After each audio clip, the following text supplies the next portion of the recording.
Jadi yang namanya pariwisata itu tidak bisa sendiri dikerjakan. Jadi tidak bisa dikerjakan oleh pemerintah daerah saja, tidak bisa dikerjakan oleh dinas pariwisata saja. Justru yang paling berperan itu adalah ada 5 sektor itu, termasuk dengan media.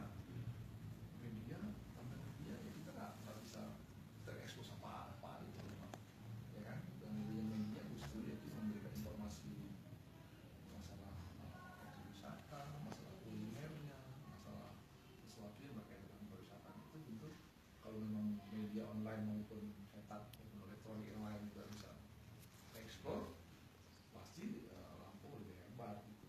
Nah, alhamdulillah saya bersyukur tahun 2018 ini Festival Krakatau yang dilaksanakan itu masuk di tribun halaman pertama, di radar halaman pertama, gitu kan? Itu menunjukkan bahwa nah sudah mulai meningkat keinginan daripada teman-teman media untuk mempromosikannya.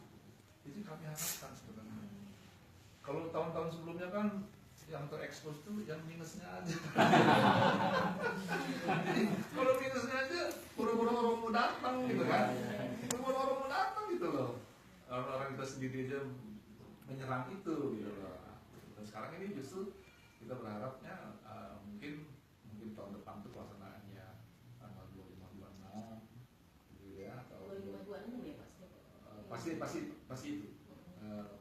Misalkan juga tanggal 25-26-27 misalnya. Nah, pokoknya di akhir terakhir. Nah, itu mungkin sebulan sebelumnya sudah ada tulisan-tulisan berkaitan dengan festival Krakatau atau ojek wisata Lampung terus gitu. Kita bikin demam festival Krakatau gitu. Kita kan seperti kemarin itu kita juga dibantu oleh komunitas apa namanya musik Krakatau. Mereka ada kegiatan road to festival Krakatau. Jadi ada kegiatan jazz, ada kegiatan rock.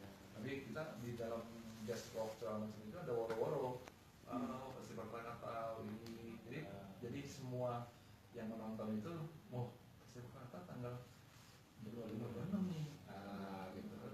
Jadi kita menggugah itu gitu sebenarnya. Dan bukan hanya media sebenarnya juga kan dari perusahaan-perusahaannya, pengusaha-pengusahaannya. Kita pengusaha-pengusahaan besar mana yang tertarik sama festival Krakatau? Tapi nggak mau kita. Festival Krakatau terus dari segala macam harusnya mereka apa yang bisa dibantu untuk membesarkan festival Krakatau. Jadi sebenarnya sih kalau untuk materi konten setelah festival itu dibandingkan sama daerah-daerah kita kalah. Cuma kita untuk mengenalkan ke dunia luarnya yang belum sampai. Itu aja saya kira. Kalau konten saya pernah menyaksikan kegiatan festival juga di tempat lain. Masih luar gitu ya. Jadi mereka kok bisa rame? Gitu. Karena itu tadi mereka bahu-bahu. Ada BUMN-nya juga ikut terlibat. Ini kita mintain untuk kemarin kita kan ada kegiatan melalui tanki itu. Orang saya datang kan